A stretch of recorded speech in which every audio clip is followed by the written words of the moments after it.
Hola, bienvenidos Y bienvenidas a Inercia Podcast. Bienvenida, Vero. Ya. Tenía muchísimas ganas de esta conversación, sobre todo porque es un tema que hemos platicado y digo, al que tú te dedicas profesionalmente, pero a mí me parece impactante en el tamaño del problemón que tenemos y pues del tamaño de la piedra es el tamaño más bien el tamaño del sapo es el tamaño de la pedrada y creo que un poco también es no solo el tamaño del sapo el que quiero platicar, sino también la pedrada que tú traes en la mano. Y pues bueno, tiene que ver con el desperdicio de alimentos, ¿no? Ujú. Entonces, tú como experta, no sé si quieras darnos como una intro de qué tamaño es este problema y en dónde estamos metidos aquí en México. Pues mira, es sencillo googlear y ver desperdicio de alimentos, pero creo que lo que pasa con todos nosotros es que decimos, oh, qué malo, vemos números y vemos ceros y ceros y ceros, pero difícilmente lo aterrizamos o nosotros hacemos propios esos números. Entonces me encantaría mejor que hagamos como los llevo de la mano en cómo se ve, en cómo movemos la comida. Imagínate tú que el 100% de comida que fabricas, entre lo agarra el campesino, que le van a aceptar exportación, lo mueves a unas cajas, lo empacas muy bonito, luego de ahí lo metes en unos contenedores, se los llevan los camioncitos, pueden irse para las aduanas, se pueden ir para los distribuidores nacionales o minoristas que tengas, de ahí se lo vas a vender a un mayorista o un minorista, entiéndase un supermercado o una central de abastos. Ahí ya perdiste más o menos el 40% de ese 100% de comida. Y luego vienen los números que te empiezas a encontrar en internet. Ojo, todo esto primero que se llama food loss. Ujú. Y es una cosa que difícilmente se abarca, hay pocos números duros. A partir de ahí en tu punto de compra, Patricio y Verónica van al súper, hacen su supermercado, lo metes, estás en tu locura, etcétera, y a lo largo de la semana pues vas tirando comida porque no te la comiste, ya se hizo medio fea, ya te comiste algo en la calle o simplemente no te comiste el 100% de tu plato. Ujú. A partir de ahí tiramos el 30%. Ish. Mientras más civilizados somos, más tiramos. Entonces, donde más se tira es en las ciudades. Y mientras más dinero tienes, más tiramos. Entonces, ¿qué significa esto? Nadie en su cabeza considera que producir a 1.4 de ratio o un 40% de excedente es funcional y es eficiente y es lo que hacemos en la comida. Nadie en su sano juicio dice yo debería estar haciendo un súper a un 30% de excedente por cómo está de caro en el mundo y más postinflación y más postpandemia y aún así lo tiramos. No hacemos propios estos números porque no lo vemos. Estamos tan desconectados que ya se le trasladó ese costo a toda la cadena muy bien. Entonces ya ni siquiera me preocupa a quién le viene y a quién le va. Difícilmente vas a tener o crees que tú tienes una incidencia en toda esa línea que se mueve. Entonces, ¿de qué tamaño es el golpe? Tiramos el 40% de comida a un lado, tiramos el 30% ya cuando somos consumidores individuales y consumir o producir esta comida requiere un chorro de recursos naturales. Entonces, a grandes rasgos, números feos, el 70% del agua dulce que tenemos de riego, que sabemos que hay muy poca agua en el mundo, la usamos para esto, para producir nuestra comida. Punto número 2, de toda esta comida, tirarla, pues obviamente hay que manipularla. Y las ciudades, como te digo, si lo más caro es alimentarnos en la ciudad, pues lo más caro es procesar esos desechos de las ciudades.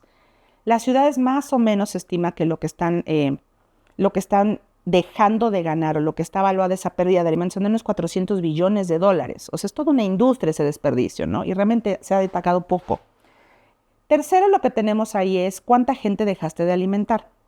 Nosotros en México, para que tú te des una idea, y ese número seguro tú lo has encontrado, al día tiramos simplemente en la Ciudad de México, porque concentramos el 45% de toda la comida que llega del país, más o menos unas 8,000 toneladas diarias.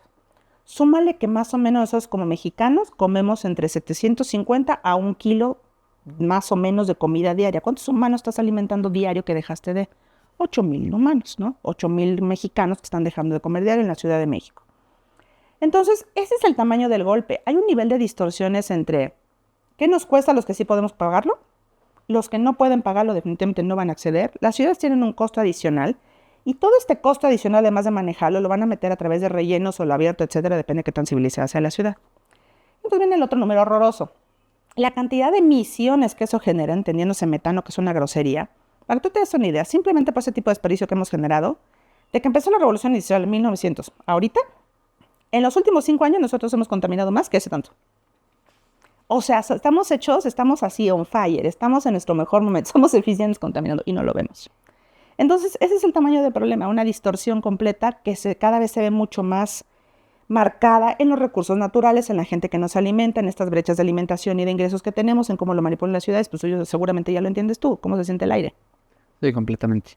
Y creo que ahí complementando de esas cosas que no entiendes del sistema es cómo podríamos estar produciendo un excedente, pero al mismo tiempo teniendo mucha hambre en un país. Por ahí leía también otro artículo de Food Tech de 2017 que cuantificaba el impacto del desperdicio en 3 niveles, ¿no? El social, económico y el medioambiental, que ya tocaste muchos de los puntos que menciona ese artículo.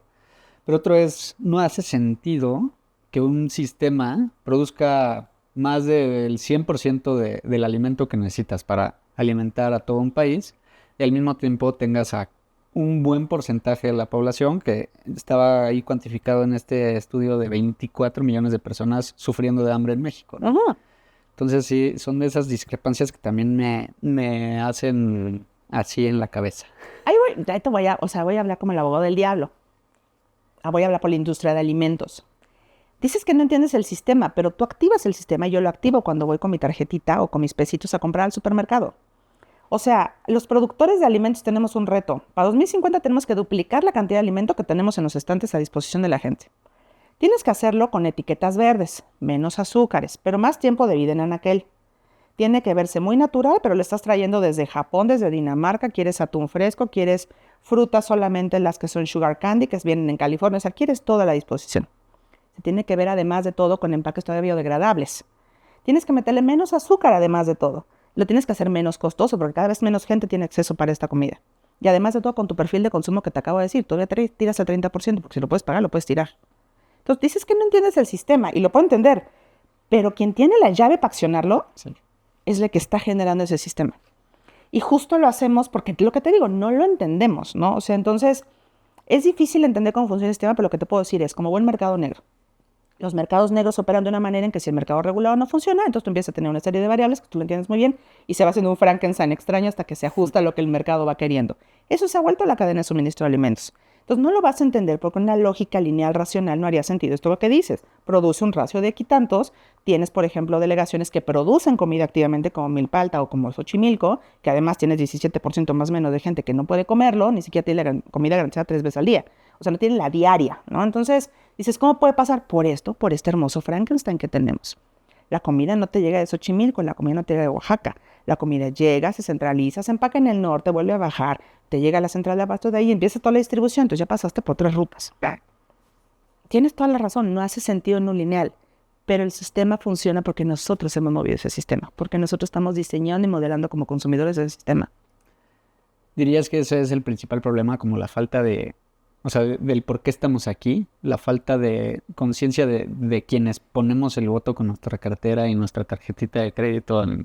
Totalmente, totalmente, y tiene que ver mucho con, no solo basta en ver las etiquetas de lo que te estás comiendo, o sea, tiene que ver con de dónde viene tu comida. Y tiene que ver con el dónde viene no solamente desde un interés nutrimental, sino de mera curiosidad, o sea, ¿dónde estoy yo plantado en este planeta?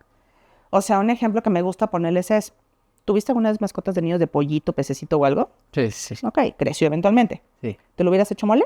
No, ¿Lo hubieras tirado? tampoco. Exacto. Entonces, si tú tienes tu pececito y ya lo quieres y lo amas, lo adoras, tienes una relación, si te lo tienes que comer, porque, y nótese, te lo tienes que comer, o sea, no es como que digas, puta, ya no tengo otra fuente de proteína. Ya intenté garbancito, ya intenté lechuguita y ni modo, le voy a entrar a la proteína. No desperdiciarías nada de ese animal. Ahora tú dime de tu pollito, ¿cuánto puedes encontrar en un supermercado? Se presupone que ninguno de nosotros va a ir al supermercado a comprar algo que no sea pechuga de pollo. Si bien te va. Si no, tal vez muslo. Si andas muy hipster, o sea, hipster el asunto y es un decil de ingreso medio bajo que está terrible, te dejan piernas y muslos. No hay más. ¿Por qué? Y entonces lo que fomentas no solamente es este tema de la distorsión en los ingresos y distribución de la comida, sino tu calidad de comida. ¿Qué se necesita para que un pollo tenga un pechugón donde sus piernitas no lo soporten? Pues porque solamente comes pollo, ¿no? Con pechuga. Exactamente. Ese es el pedo. Entonces yo creo que es cierto, no solo es esta conciencia, sino esta curiosidad mínima básica de dónde me inserto yo en donde estoy comiendo. ¿Hay algo que te haya inspirado a crear Chum Chum? O sea, yo me acuerdo mucho de tus historias de la central de abasto y no sé si eso fue lo que te inspiró, pero me gustaría escuchar como a ese momento chispa que dijiste, no puede ser, vamos a empezar con Chum Chum. Ay, me encantaría tener una historia rosa, pero no, la nuestra vino del encabronamiento. O sea, vino pandemia Creo que esto alguna vez te lo había contado. Y pues estábamos nosotros en el dilema de pues hacemos, no cambiamos el modelo de negocio, no queríamos despedir a la plantilla de gente que tenemos en ese momento. Y llegaron una serie de amigos que estaban haciendo donaciones a los hospitales. Yo la verdad es que ya me había separado un rato y no entendía, o sea, sabía que estábamos en pandemia, sabía que había pocos recursos, sabía que estaba mal, pero estaba yo muy distorsionada, no tenía una idea. Hasta que me tocó y me dijo, oye, no seas mal onda, nosotros cooperamos con la materia prima, tú vete a maquilar los alimentos y entrégalo. Le dije, va, jalo, ¿no? Cuando empezamos a ver que literal los médicos, personal de camilla, limpieza, etcétera, me decían, es que llevamos 2 días sin comer o estamos comprando Maruchans entre todos porque o compramos un KN95 o comemos, decíamos, ¿cómo? Y de ahí vino, ¿cómo fregados? La gente que te está salvando el trasero no tiene para tragar, porque este país no lo va a hacer y el gobierno no lo va a hacer, así que lo tenemos que hacer desde esta cancha. Entonces, yo habiendo alguna vez trabajado en el sector público, más me encabronó. O sea, fue el de no es posible que, o sea, ¿dónde quedó el servicio público? Y si no va a salir de ahí, tiene que salir de otra trinchera. Entonces, de ahí vino. Realmente vino desde esta motivación del enojo, de la rabia. A lo largo de pues, casi 1 año y medio que estuvimos donando alimentos, conocimos un chorro de gente que se fue muriendo. Entonces fue como de, "Güey, no manches, qué pedo". O sea, chavillos que eran camilleros, chavillos que eran de limpieza, que eran compas de nosotros. Y de repente pasaba una semana y decían, güey, ya no está. Y tú decías, no, porque no me alcanzó para darte algo más. Entonces fue que dijimos eso, o sea, platicando y trabajando a lo largo de la empresa fue el de no solamente podemos ser hippies y donar comida, esta madre tiene que ser tan rentable que si yo quiero crear un brazo de donación y poder suplir esas cosas y esas deficiencias en la administración pública, vamos a tener que hacerlo y tiene que ser una muy buena empresa y tiene que ser escalas de volumen alto y tiene que ser con cantidades que recuperemos de comida grandes. ¿Y cómo empezó? O sea, ¿cómo se vio ese primer Chum Chum? Porque yo te conozco y sé que has de haber hecho piruetas para hackear el Sí. sistema. Oh, sí. Pero al principio era algo diferente o era lo mismo que hoy es. No, todo empezó con la Merced. Empezamos a jugar con la comida de la Merced. En estos donantes que nos decían, oye, sabes que toma una lana, mejor tú consigues la materia prima que yo te la dono y tú vas a conseguir mejores precios. Nos íbamos a la Merced. Y pues obviamente vas conociendo y te vas haciendo amigos de los compas que tienen ahí sus stands, ¿no? Sus puestos o la gente que va entregando o vienen de la central y entregan en la Merced, etcétera. Y casi siempre tú vas a encontrar que hay cubetas al lado de los puestos donde empiezan a tirar la materia prima, ¿no? La que ya no queda, la rajada, la fea, la que empieza a tener hongo, la que se va a hacer panchichi, etcétera. Y entonces empezamos a ver que había temporadas en las que había cosas muy buenas. Yo que decía, no manches, eso yo le doy una lona desinfectada, yo lo puedo usar. Entonces empezamos a usarlas y fue así de a salvedad de, oigan, nada más que no podemos matar a un cristiano, entendiendo que son médicos que no están ahí dentro, o sea, no podemos comprometer su salud. Entonces ahí fue que de la mano de pues, más gente que estamos en el equipo, que fue Manuel, que fue Esteban, etcétera, Adriana, pues fue el de pues ocupemos al Politécnico. Realmente ahí nos apoyaron muchísimo en el IPN. Corramos con sus laboratorios, que nos ayuden los maestros que en algún momento tuvieron ellos de química, de microbiología, que no venga nada, pues a testear. Y así empezó. Y oye, y encontramos un nuevo control. Y vamos aumentando. Ya probamos jitomate, pues ya vamos con jitomate, ahora vámonos con cebolla. Y ahora encontramos fruta, pues vámonos con estas frutas. Y así cada uno. Entonces, ¿cómo se empezó a ver? Empezó un Frankenstein de, ok, toda la demás materia prima es esto, pero le podemos bajar un poquito el costo si ocupamos esto y esto, ¿no? De segunda o tercera clase. Y así nos empezamos a ir. Hasta el punto en que efectivamente dijimos, ok, ya jugamos con hongo, ya jugamos con bacterias bastante altitas, pues vamos a echar un tiro duro. Entonces ahora sí, de manera deliberada, vete ya, y eso lo hicimos como con boletín simultáneo, ya con recursos propios y ya teniendo pues un poco de tracking. Agarra basura, sepárala y corre basura, a ver qué te sale. Dale vida de anaquel, empieza a correrle pruebas, empieza a jugarla con otras cosas, ocupa técnicas de pasteurización, empiezas choques térmicos, empieza a ver cómo te deshaces de los hongos, qué hongos hay, de dónde vienen, qué riesgo tienes, y empiezas a rascar y a rascar y a rascar, y entonces empieza a volver un proyecto. O sea, realmente de una reactividad de consigue comida barata se empezó a volver el de ponle pies y cabeza y haz que esta cosa haga sentido. Todavía no tenemos el modelo de negocio, pero decíamos, veamos qué pasa. ¿Es viable o no es viable esta pregunta de ¿puedo comer de la basura? Y de ahí salió. Pregunta. Cuando tú llegabas por la basura, ¿la gente te la regalaba así como, sí, llévatelo, no lo quiero aquí? ¿O tú lo pagabas? Las dos. Depende del punto donde te encuentres en la cadena de suministro, vas a ver el perfil. Para como lo entiendo ahora, la basura no es un residuo, es un recurso. O sea, lo que consideramos basura, ojo. O sea, porque también hay basura, ¿no? Pero hay muchísimo o un gran porcentaje que realmente debería ser considerado un recurso. Donde lo tires es el valor de ese recurso y qué tan sencillo es reincorporarlo, reutilizarlo. Entonces, si tú vas a un desperdicio de una cadena de supermercados, es deliciosa, Superman. Ni siquiera entiendo por qué se considera residuo. O sea, tienen cadenas de frío, es perfecto, pasa por un empaquetado, realmente tiene muy poco daño mecánico, o sea, el rajado, o sea, daño mecánico estas cositas, ¿no? La rajaste, la mentaste, es un X, ¿no? Pero no tiene nada, lo mismo que pasaría es tú lo tienes en tu casa, ¿no? Se te cayó la bolsa y fin. Si te vas un poquito más atrás, te vas, por ejemplo, a mercados públicos, ya tienes un poco de contaminación cruzada. Estuvieron expuestos al aire, una serie de bacterias, pueden estar sucios, etcétera. Y ahí sí dicen, ¿sabes qué? Sí me cuesta mover esta basura. Entonces llévatela, porque yo pago 5 a 10 pesos por la cubeta, ¿no? Entonces mejor me estás ahorrando un pedo. Ok. Si te vas en otro punto ya mayoristas y otros volúmenes, por ejemplo, la central de abastos, ahí sí te dicen, espérame, ¿por qué estás en esto? Y entonces ya empieza a competir con empresas grandes, que son a los que han encontrado la basura. La basura, como te dije, si tiramos tanto y somos unos mandriles desperdiciando, pues ¿qué crees? Hay empresas que hacen dinero de eso. Estas empresas, el incentivo es, sobre todo porque su ingreso tiene que ver a través del procesamiento de residuos, pues mientras más tires, más gano yo. Entonces, ahí hay un poco un incentivo perverso en este tipo de iniciativas que de pronto se crean, ¿no? Esas sí te empiezas a meter con un tiro, porque ellas pagan un porcentaje mínimo, normalmente empresas que se dedican a la producción de alimentos, y con eso ellos reprocesan y hacen otras cosas, fertilizantes y demás, consiguen un submercado para ese procesamiento. Entonces ahí sí tienes que entrar con una propuesta mucho más dura y sí te cuesta. Entonces lo que hicimos nosotros fue para evitarnos ese asunto y empezar a agarrar volúmenes más altos y garantizar la entrada de materia prima a nuestro proceso, fue diseñar un precio de recompra. Si de veras lo consideramos recurso nosotros, pues desde ahorita modelemos cómo se ve eso, como si siempre lo fuéramos a pagar, entendiendo los oscilamientos que tiene el mercado a lo largo del año y entendiendo que la materia prima pues es una materia viva. O sea, hay épocas muy buenas, hay épocas muy malas, hay sequías, hay pérdidas, pero no siempre está constante, ¿no? Entonces fue lo que hicimos, acabamos diciendo, desde ahorita hagamos, aunque me lo regalen, hagamos un precio de recompra.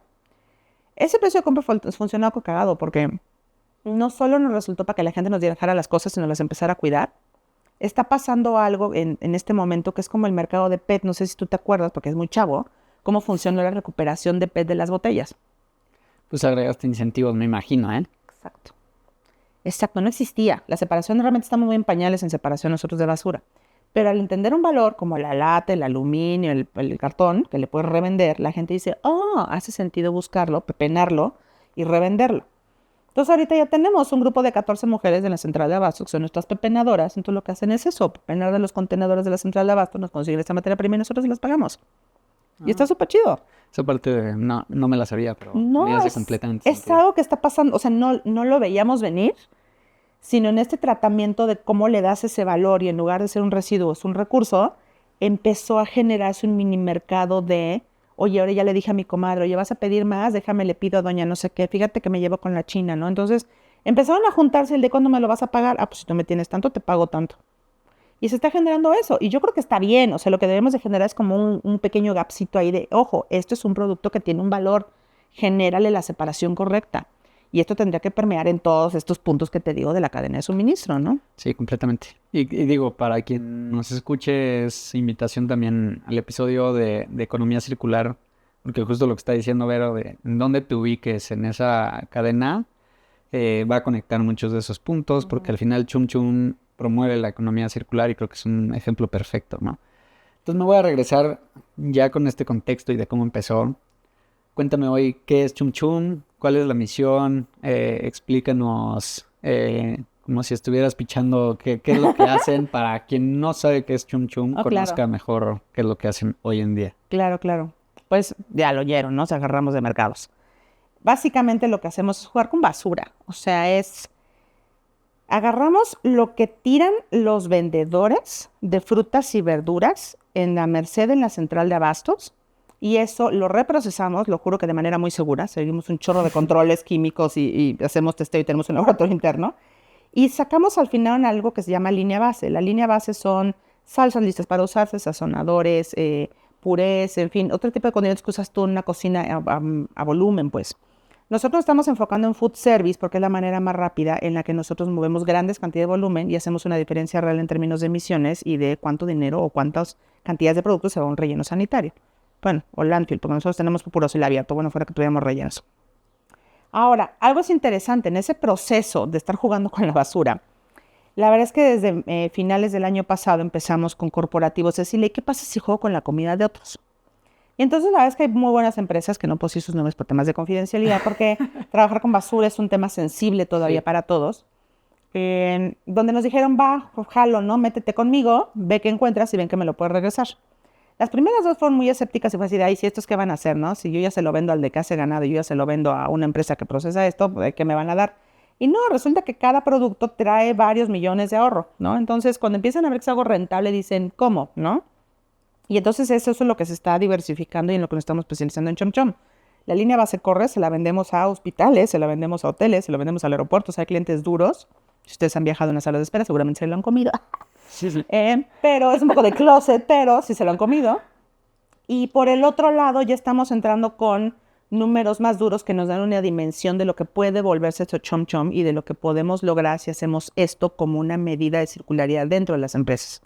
Entonces, un ejemplo súper básico, ¿no? La última con la que estamos diseñando hay una prueba de concepto, que estamos ahorita corriendo pruebas químicas, son por un solo producto que tienen de una planta, o sea, que les puedo decir, es una gama loquísima. Cada producto tira 30 millones mensuales de pesos que se pierden en el desperdicio, ¿no? Resultó que no solamente les podemos recuperar esos 30, sino además de todo lo que no tienen mapeado, porque lo que te digo, como ya está costeado, ni existe en su cabeza. Todo lo que van perdiendo a lo largo de la producir ese empaque o ese producto hasta que esté empaquetado, más o menos tiene otras 12 millones de pérdidas en el proceso y se los podemos regresar en un ingrediente que con un poco de ajustes lo vuelven a usar en su producto. Entonces al final del día acaba siendo algo muy rentable, no solo para nosotros, para ellos. Y un poco la intención es esa. Ahorita estamos en una etapa en la que queremos probar la tesis de esto que hacemos debería de ser una regla obligatoria para que si tú vas a maquilar alimentos lo hagas. Sí. Platicábamos del concepto de economía circular, ¿no? Este sistema económico que busca ser por intención y por diseño restaurativo y regenerativo. Uh-huh. Y al final, ahorita estás platicando de el proceso de fabricación, o sea, materia prima, entra a la maquinita, tienen varios procesos y en cada proceso se te va quedando algo, ¿no? Sí. Y me parece una genialidad lo que están haciendo. O sea, yo no sabía esta versión 2.0 de Chum Chum en donde ya te vuelves una solución con llave en mano para decir, te tengo la economía circular necesaria con incentivos económicos para generar un mercado de que tu proceso no termine ahí, ¿no? Uh-huh. Sino regrésalo, ¿no? Exactamente. Pero me parece genial. A todos nos gusta la cerveza mexicana. Buena, bonita, barata, la más exportada del mundo. Pero, ¿nos gusta la historia detrás de esa lata de 15 pesos? Detrás de esa cerveza industrial están los campesinos que cultivan la cebada cobrando tan solo 10 pesos por kilo y una tierra degradada por las prácticas de cultivo que se realizan para acatar a los estándares industriales. Con 12 años presentes en el mercado, Colectivo Ajolote busca romper con el vínculo entre el oficio campesino y la precariedad, impulsando la transformación de esa industria a partir de un modelo de microindustria regenerativa. Hoy, a inicios de las fiestas, les invitamos a probar la gran gama de productos de Colectivo Ajolote, como la cerveza artesanal, las sodas y saborizantes naturales. Visiten su restaurante La Agrotaberna en Circuito Amsterdam 46, donde todas las bebidas y la comida es hecha desde cero y la decoración inmobiliaria es artesanal y 100% mexicano. Compartan este podcast en sus redes, etiquetando Monstruo de Agua e Inercia Podcast y reciban 50% de descuento en su segunda bebida en La Agrotaberna. ¿Qué tipo de procesos, ya sea tecnológicos o científicos? Quizá no meternos tan al detalle, pero entender cómo es. Tú recibes, procesas, cómo se ve ese proceso, qué tecnologías o qué manos utilizas, Sí. Y luego cómo se ve el producto final. Sí. Me serviría mucho para explicar. Sí, por supuesto. Mira, normalmente es, como normalmente se maneja, nosotros nos regimos con el NOM 251, ¿no? Que es la básica que mide cómo se debe manipular alimentos en este país. La regla es tú recibes y después de recibir tú tendrías que mandar a un almacén y después de ahí dispone para desinfección y demás. Nosotros por el tipo de producto no podemos hacer eso. Entonces lo primero que haces es tratar esa primera contaminación. Entonces dependiendo de lo que traigas es lo que se le hace. Entonces en el caso de frutas y verduras lo primero que hacemos es una desinfección de elementos físicos. Vemos o rastreamos si ese producto vino, porque rastreamos las fuentes, si vino de alguna importación, vemos quién es la fuente, etcétera, si pudo traer contaminación química. Si hay contaminación química ni siquiera la tomamos. Entonces fertilizantes, tipo de cosas, no nos metemos ahí porque no los puedes desechar. O todavía no hemos encontrado la manera de qué hacer con ellos. Ya que pasó y lo desinfectamos, ahora sí, se van los tratamientos. Nosotros lo que jugamos son con pasteurizaciones. Subimos, o sea, a más de 120 grados. Se abate la temperatura, entonces lo que se llama es un choque térmico. Con eso lo que te aseguras es que le des en la torre a todo lo que puede caer de esporas de hongos. y además volvemos a jugar con un alto vacío para que no le dejemos posible absolutamente nada y todo se almacena a menos de 18 grados, bueno, menos 18 grados en realidad. Entonces vamos jugando a lo largo de ahora sí que de la técnica con varios procesos donde nos aseguramos que no solamente el término de las bacterias quede pues listo, ¿no? Y quede inocuo, que básicamente con pasteurización lo haces. Pero cuando hacemos estos cambios de atmósfera y estos cambios de temperaturas en choque, lo que nos aseguramos no solamente los hongos que estén presentes, sino además las esporas que pudieran quedar. Ahora, estoy diciéndote como lo básico general. Esto cuando tú lo vas aplicando a cada uno de los productos, cada uno de los ingredientes de los productos tiene retos distintos. Cuando empezamos, por ejemplo, nosotros a trabajar con cacao, hay una serie de toxinas que no se modifican así, entonces tuvimos que empezar a jugar con radiación. Entonces, ahora sí que ya según la pedrada y en el tailor-made que hacemos para los corporativos ya vamos ajustando más cosas.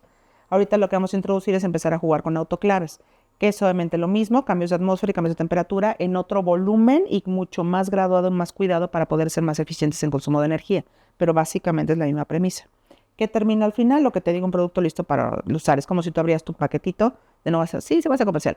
Tu paquetito así de tu Nor puré y lo abres y te lo abres y sigues en tu salsa. Es lo que es. Cuando hablamos de los corporativos, todo el proceso de tecnología lo haces en tu fábrica o en la suya. En la nuestra. Y la lógica tiene que ver con cómo o sea, lo entiendo. El trabajo de todas las empresas en generar alimentos es, insisto, no podemos matar a un cristiano. Entonces tus procesos buscas que sean inocuos. Por eso, si tú comparas cualquier comida de restaurante, por muy fresa que sea el restaurante, contra cómo se ve un comisariato, cómo se ve una planta de alimentos, es un laboratorio. Todos trabajamos en cofias, trabajas con traje blanco, trabajas en batos, zapatos de seguridad. O sea, ya no es una cocina. Y entonces, si tú le dices, oye, yo te propongo algo que tú consideras un riesgo de inocuidad, te lo proceso en tu planta, te va a decir, estás tarado, ¿no? Entonces, justo ese es un punto. O sea, para eso se vuelve chom por el reto. O sea, es cómo uso mi capacidad instalada para yo correrte esas pruebas y demostrarte que sale algo limpio. Después de que sale ese algo limpio, ya te probé que es posible, ya jugamos esa viabilidad, ya ahora sí que ya corriste sin riesgo tuyo dentro de mi laboratorio. Ahora sí, ¿qué quieres? ¿Quieres quedártelo tú o quieres que te lo maquile yo? Y les damos esa posibilidad, porque sabemos que eventualmente, o sea, es imposible que nosotros como chom corramos todo para todos. Sí, ¿no? O sea, sabemos que estamos en la etapa de picar piedra para demostrárselo y que ellos tengan sus propias áreas de innovación para hacerlo.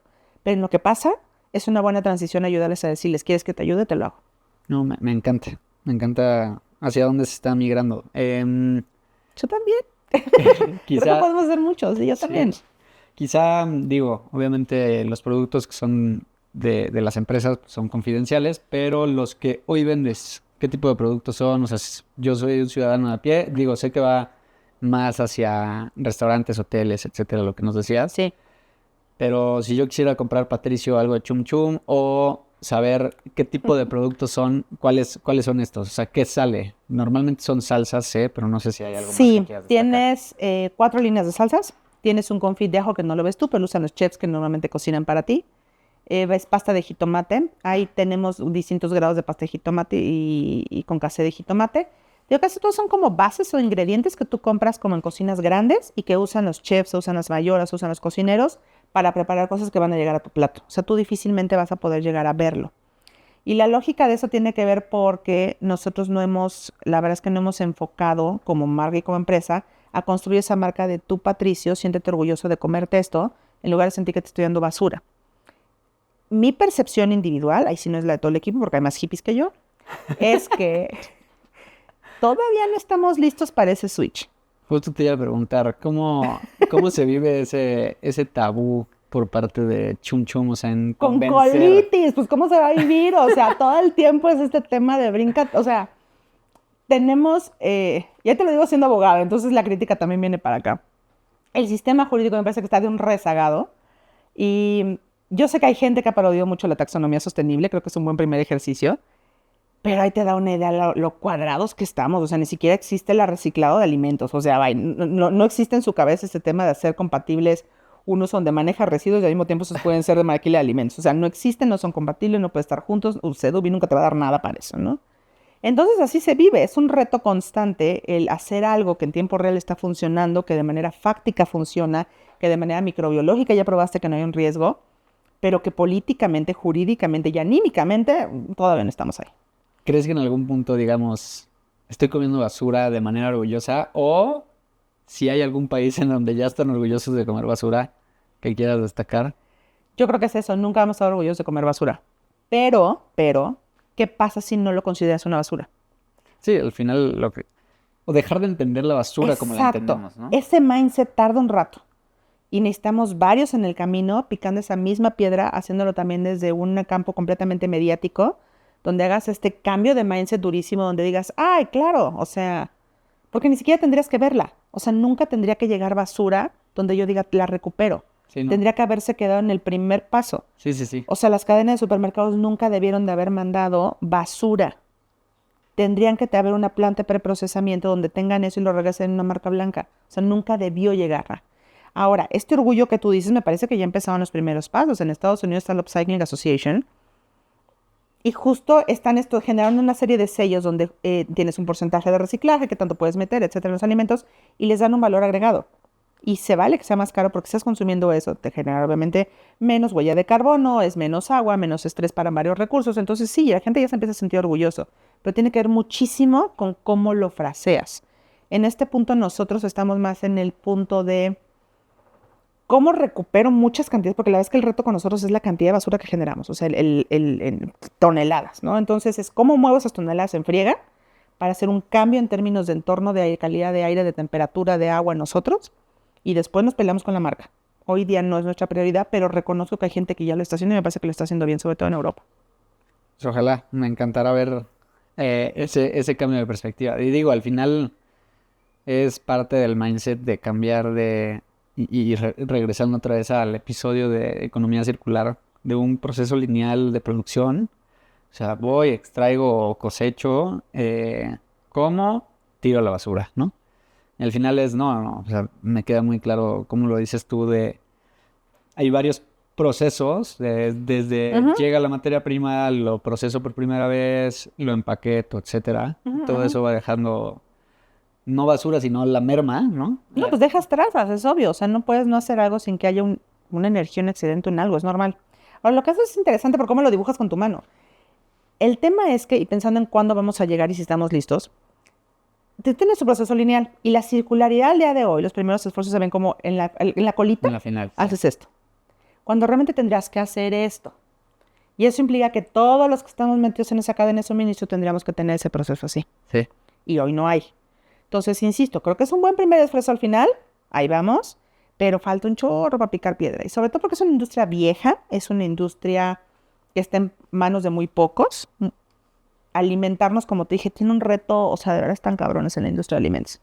Alimentarnos para el perfil de consumidor que somos es un dolor de ovarios, cañón. Entonces requieres mucho dinero, estás bien posicionado, necesitas mucha resiliencia y estar dispuesto a trabajar 20, 30 años de tu vida para empezar a ver esa empresa crecer, que va en contra de la tendencia de lo que tenemos hoy. Entonces, tenés paciencia, Iván.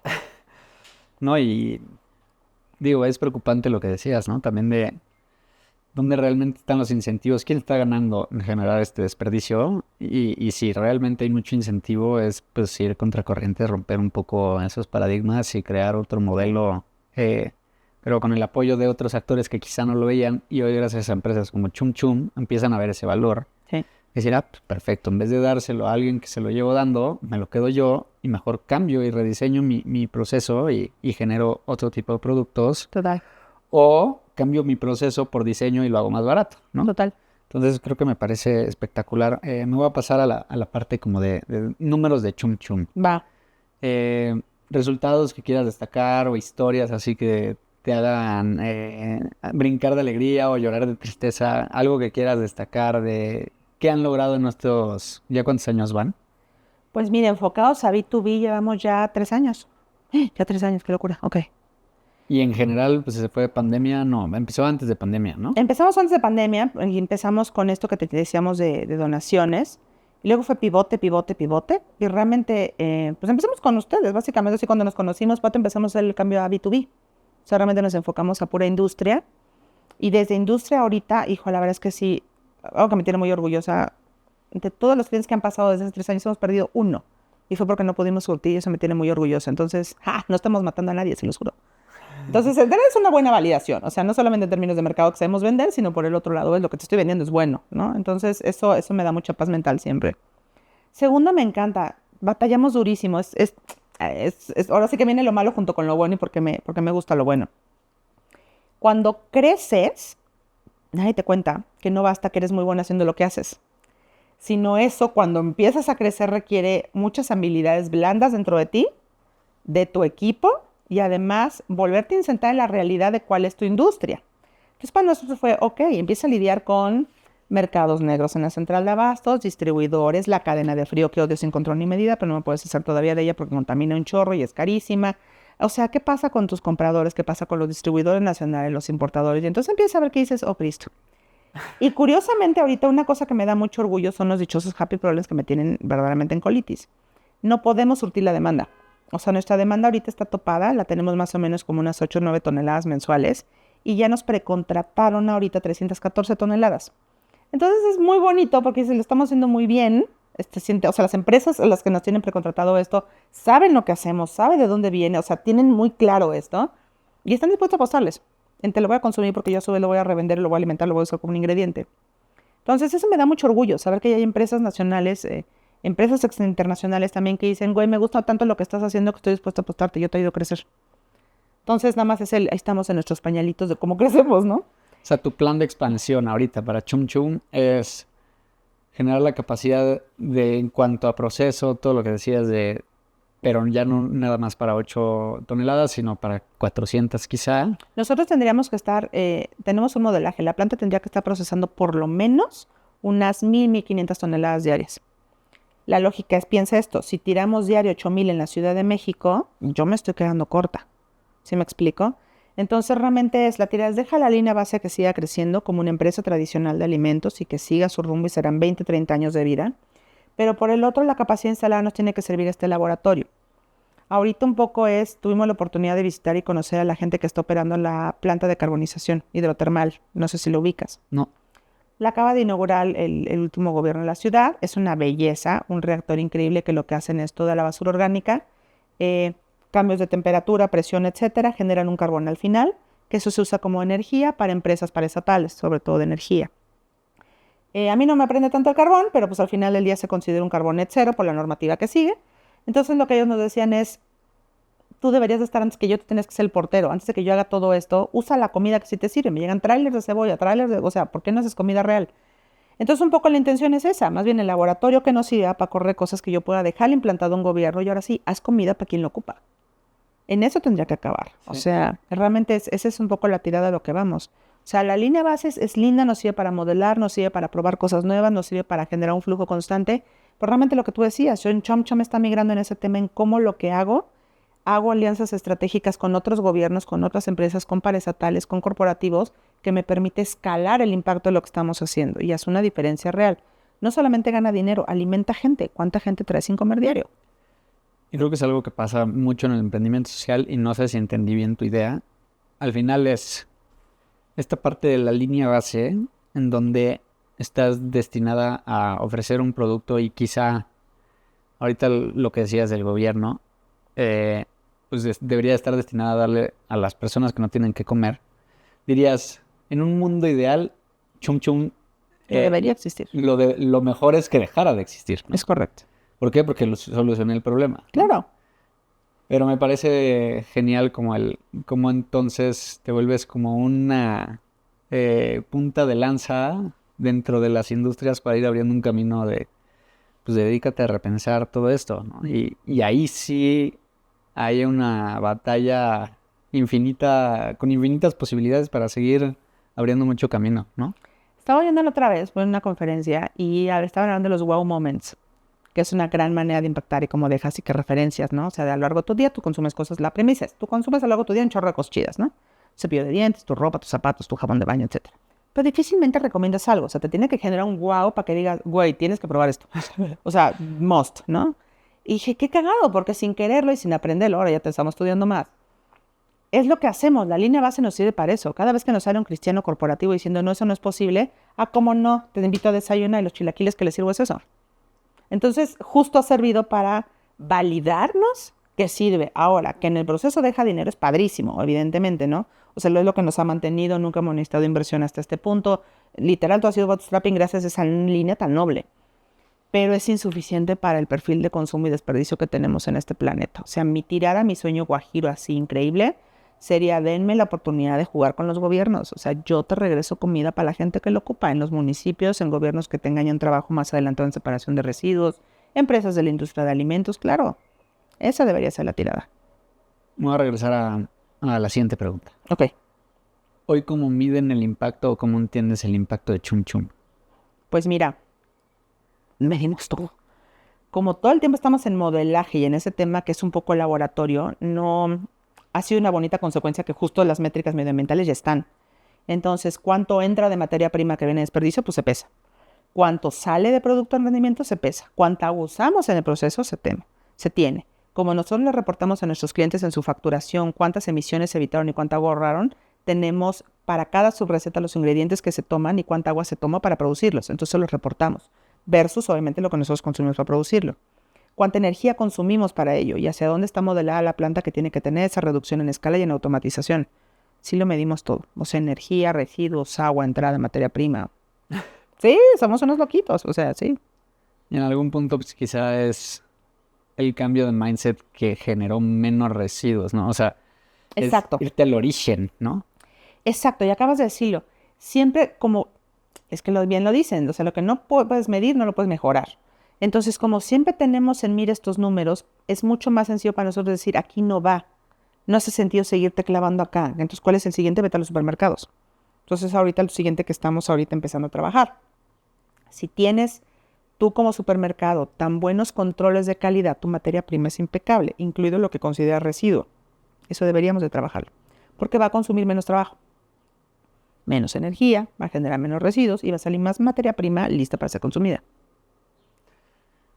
Perfecto. Y creo que, digo, lo hemos tocado en este Frankenstein que construimos en esta conversación, pero, o sea, hay varias cosas que te ilusionan de lo que veo del futuro de Chum Chum, ¿no? Claro. Por una parte, tener una planta que haga sentido más a los residuos que generamos. Por otro lado, pues llegar a esos clientes que ya te están pidiendo pues, un tonelaje mensual que hoy todavía no tienes. Uh-huh. Pero igual no sé cómo se ve tu estrategia en Chum Chum en estos 5 o 10 años. ¿Qué te emociona? ¿Cómo se ve? Pues es que son dos, o sea, por un lado es como jefe operativo, o sea, si vemos también solamente temas operacionales con Manuel, lo que me emociona es que la planta sea rentable, que genere un ingreso, que es una empresa siempre en EBITDA positivo, que la inversión que hagamos le estemos retornando en 2 años y medio, o sea, realmente son muy buenos números. Y se ve bien, y eso nos permite pues generar los empleos que nos gusta dar, o sea, nos gusta cómo contratamos a la gente, nos gusta esta parte.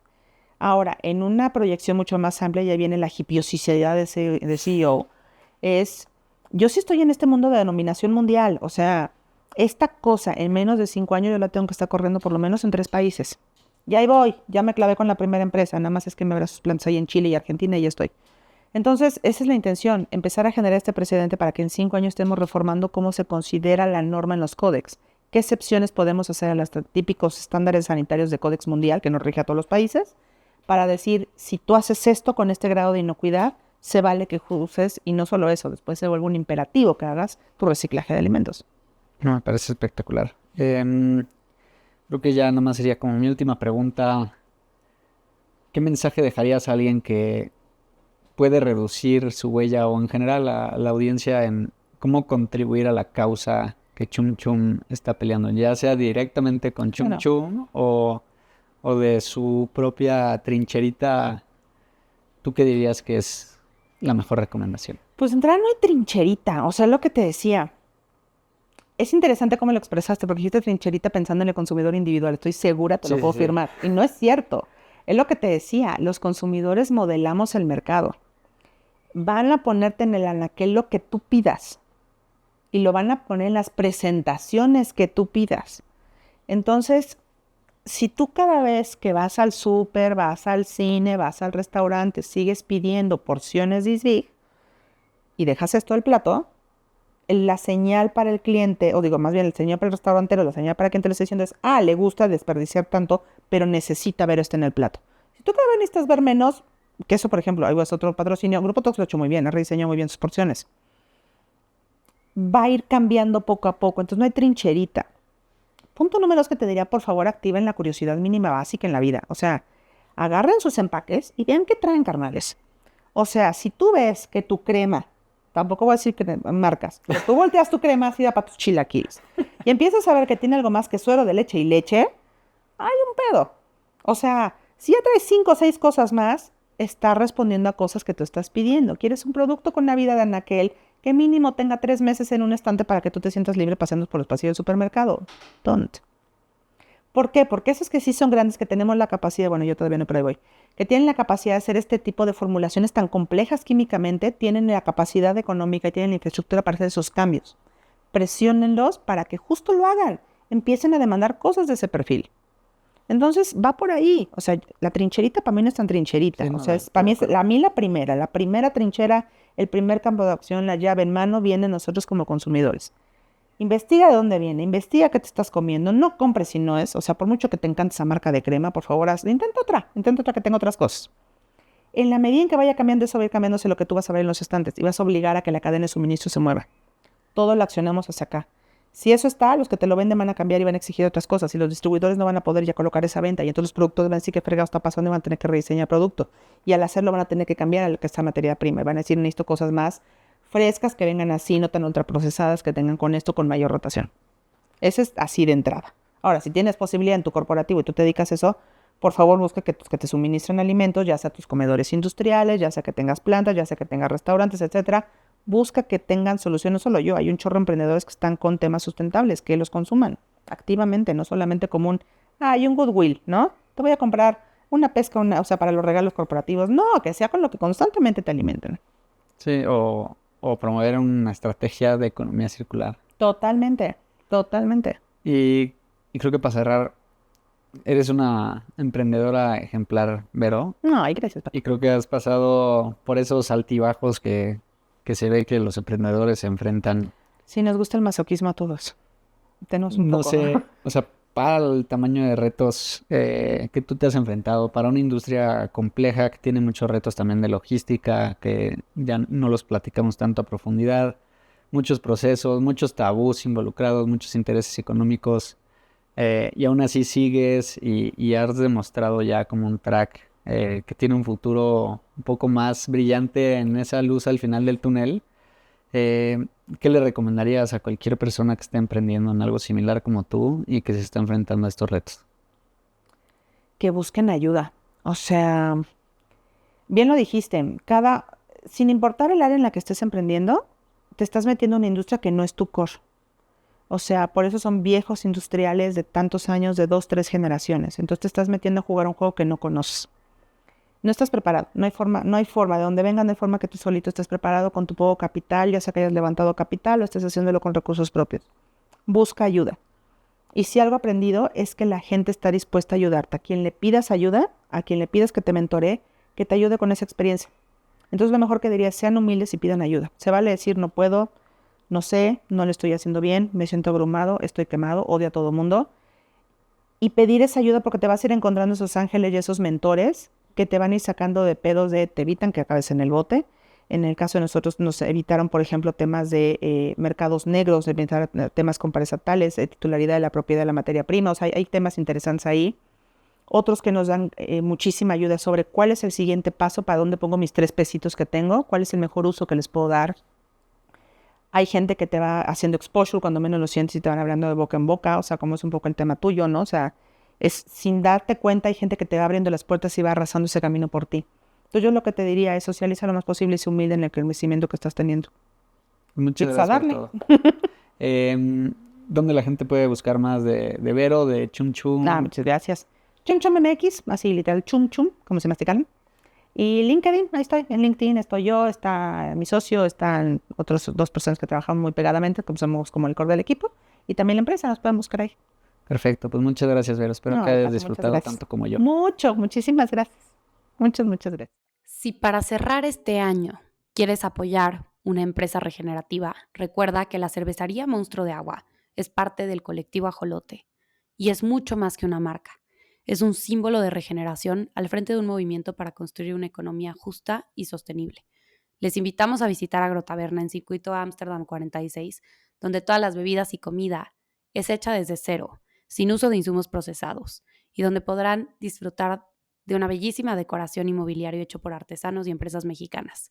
Recuerden, compartan este podcast en sus redes, etiquetando a Monstruo de Agua e Inercia Podcast y recibirán un 50% de descuento en su segunda bebida en la Agro Taberna en Ámsterdam 46.